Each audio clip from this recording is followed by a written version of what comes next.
So we'll discuss conflicts of interest.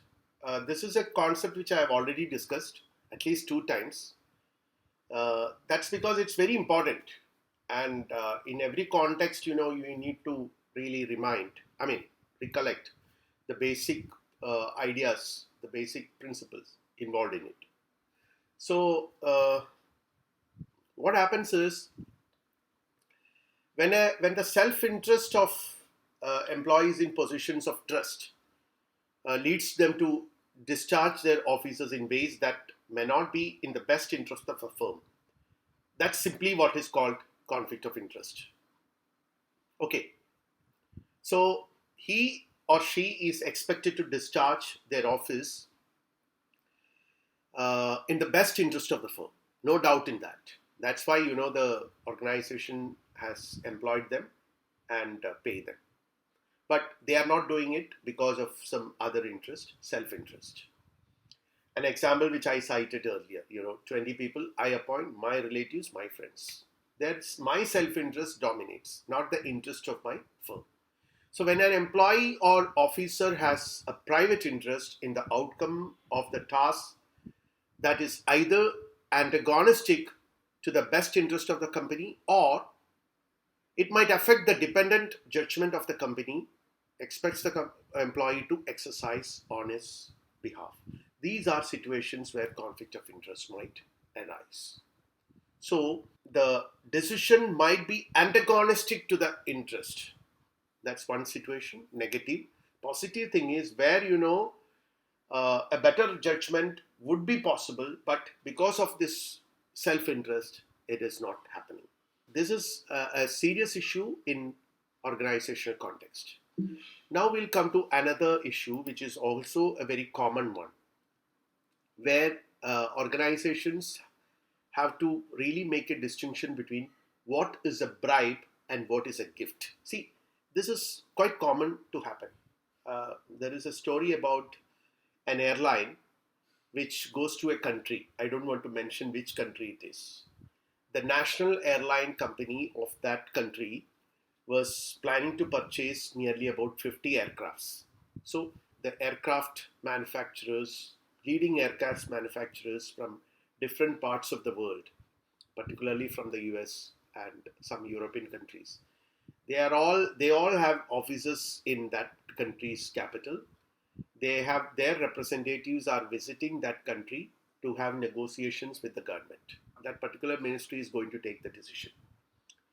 And now there is a indirect message has gone to the CEOs or the management of these aircraft manufacturers that if they bribe, they will get the deal. So all of them many of them are ready to bribe, because anyway, you are not going to introduce a new wrong practice. Bribing is anyway there in that country, and nothing will happen in that country without bribing.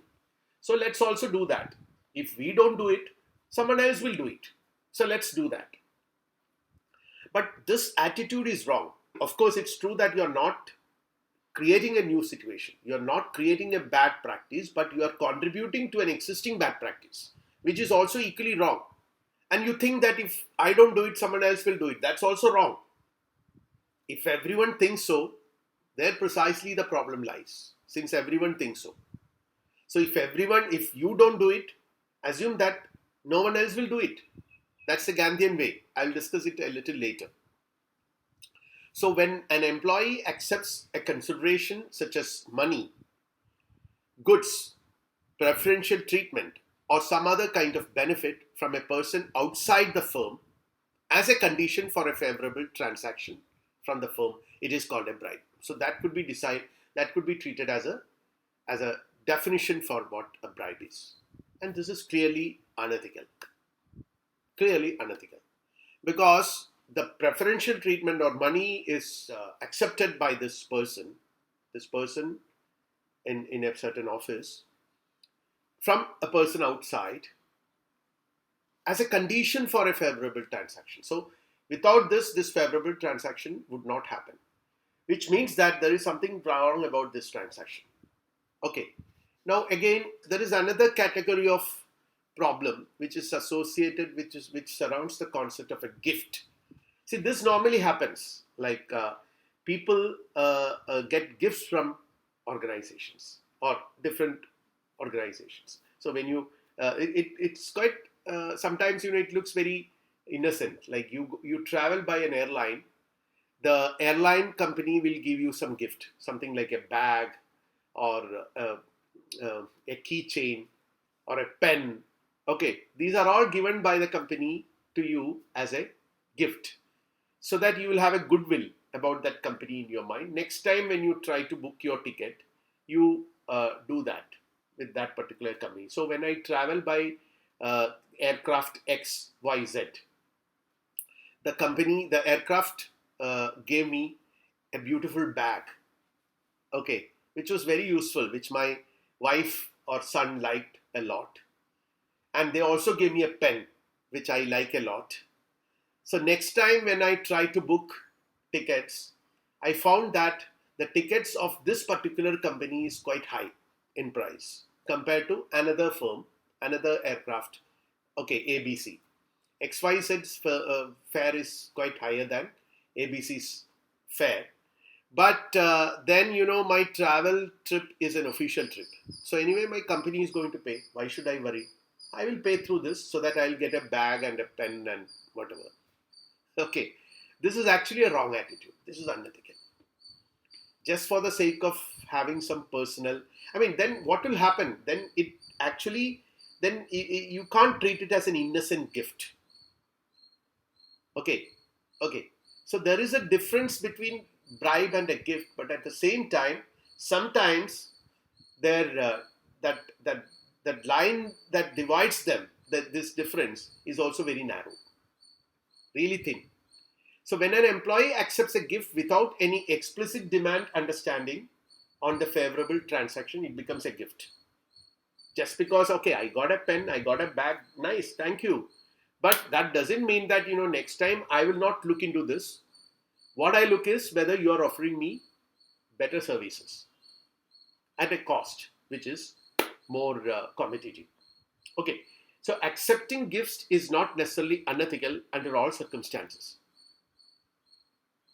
It becomes unethical only if that is going to have an impact, that is going to influence your decisions. So it involves a potential conflict of interest, as it may encourage a practice that may become an actual conflict of interest and may make the employee judgment prejudicial. Then it becomes a bribe. Then it becomes unethical, right? So there are two types of conflicts of interest. One is a potential conflict of interest. Other one is actual conflict of interest. Potential conflict of interest is not wrong. It will happen. But if it becomes an actual conflict of interest by prejudicing the employee who takes the decision, then it is unethical.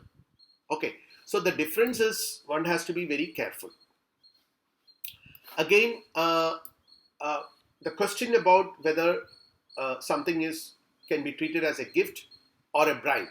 If the value of the gift is substantial enough to influence judgment. See, if I'm the head purchasing of my company, so I've decided which components have to be purchased, which company's components need to be purchased from whom and all that. So here what happens is, my decision is quite vital as far as the purchase decisions of my organization is concerned. So naturally dealers and other people, suppliers will try to influence my judgment. So they provide me gift. Sometimes, they give me a diary or a small calendar, which I can use on my office table, which is not substantial enough to influence my judgment. Just after giving a calendar, no one can demand a favorable transaction. No one is expecting also a favorable transaction. That's just given for a goodwill. That's all. A goodwill is fine.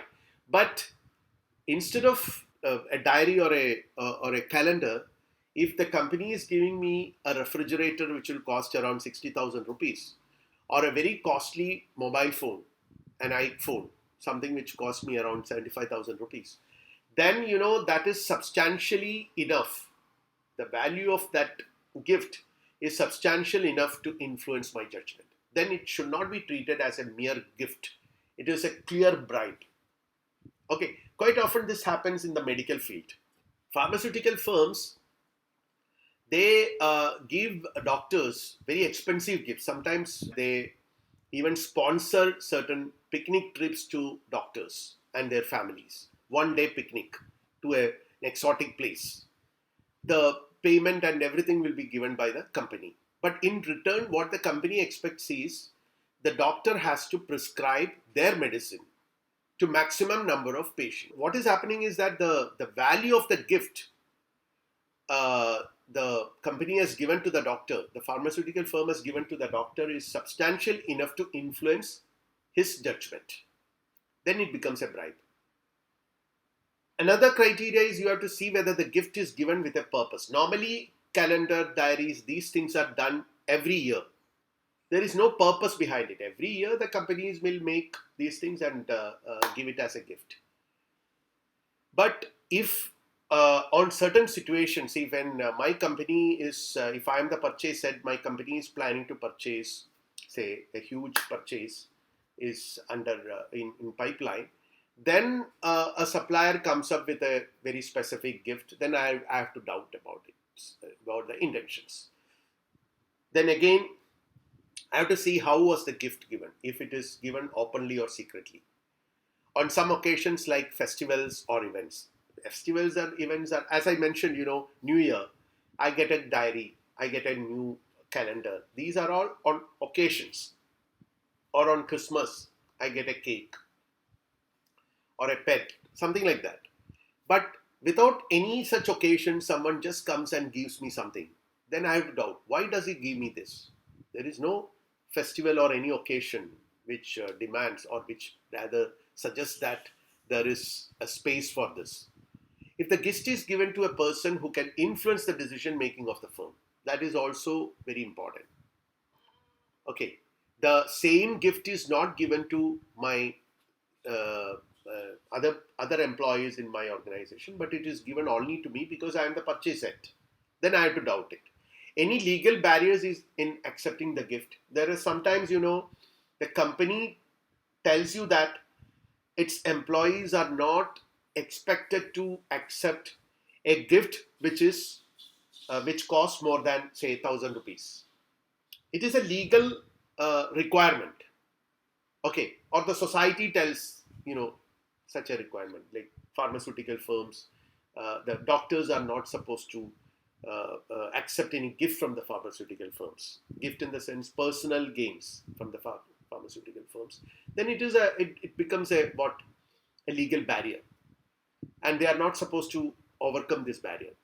Is it an acceptable business practice? Is also one has to look for, because certain practices are okay. See, as I suggested, giving and accepting a diary is an accepted practice. Everyone knows that, many companies do it. But that's not the case with an iPhone or a refrigerator or a TV, which are quite unusual things to be given as gift by organizations. Now, I've already mentioned sexual harassment.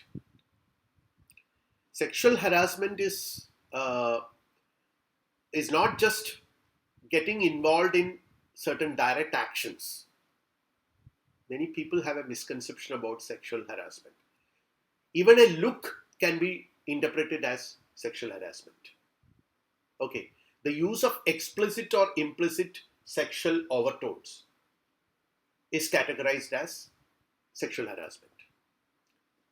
Unwelcome or inappropriate promise or rewards in exchange of sexual favors. Because if you want to get these things done, or if you want your promotion, you will have to accept. In exchange of this, I need some sexual favors from you. These are all can be treated as sexual harassment. And it's not just always, as I told you, physical. It can be verbal. It can be even with gestures. Okay, staring a person for a long time. This could be even treated as sexual harassment.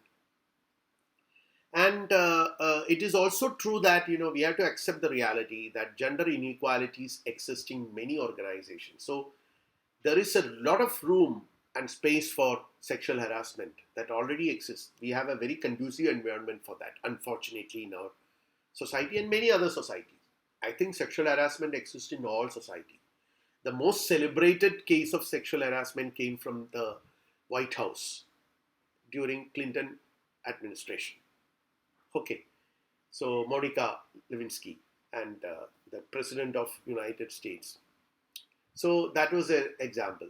So both explicit as well as implicit forms of harassments are there, which are both ethically as well as legally prohibited. Wrong. Now, there are other issues like, trade secrets and proprietary information, leaking these information to competitors or others. Companies' activities, technologies, future plans, policies, or records that might be used by competitors for gaining advantages. So these are all confidential information which any company has the right to keep with it, protected as trade secrets or proprietary information. And many employees in the company have access to this information and secrets. And they can leak this to the competitors on a price. And sometimes it happens also. It is illegal. It is unethical also. And this is not a very uncommon practice. This happens in many organizations. Then there is another practice called insider trading. Insider trading is where, information about a company is confidential or proprietary information about a company that is not available to the general public outside the company, but that would have a material or significant impact on the price of the company's stock. So I know that my company is going to invest a huge amount of money in a particular sector, and that sector is going to get a boom with this huge investment. So what I do is that since I have this information with me, what I do is I just go and purchase some shares. Okay. So with this information, which is so special, which is so inside, and I'm not supposed to do that. Then again, as some time back, I've already mentioned that, about fair wages, the employer's moral responsibilities towards their employees. The wages should be in proportion to the efforts of the employee, the capability of the company, nature of work, parity with those who do similar kind of work, cost of living, risk involved, etc. So all these factors need to be taken into account when fair wages are fixed. Otherwise, it becomes unethical. What is it? Number one, in proportion to the efforts of the employer, because some work requires huge efforts. Then the capability of the company, because companies sometimes may not be able to, they are incapable of making such payments. Okay, so you cannot demand, you cannot expect the company to give such salaries. Nature of work, not that every kind of work will require same salary. Then parity with those who do similar kind of work in other places or in the same organization. Cost of living, because if suppose the cost of living in a city is an average cost of a decent living in a city is 20,000 rupees per month, and if the company is paying only 10,000, then what is the use? It is unfair. Then avoiding risk, because quite often by many operations in an organization might involve risk, and not all risk can be avoided. Minimum risk will be there, but reasonableness should be maintained, such as health hazards, insurance protection, etc. Okay, so that's very important. Now we'll come to the idea of professional codes. The topic under discussion is institutionalization of ethics. How institutional unethical practices are being countered, or how practices within organizations are regulated, ethically regulated. That is our focus on. So traditionally, this has been a problem in many professions, even in ancient days. Since ancient days, this was a concern. So we could see the Hippocratic Oath, which existed in ancient Greek world. The Hippocratic physicians Hippocrates is understood as the father of Western medicine.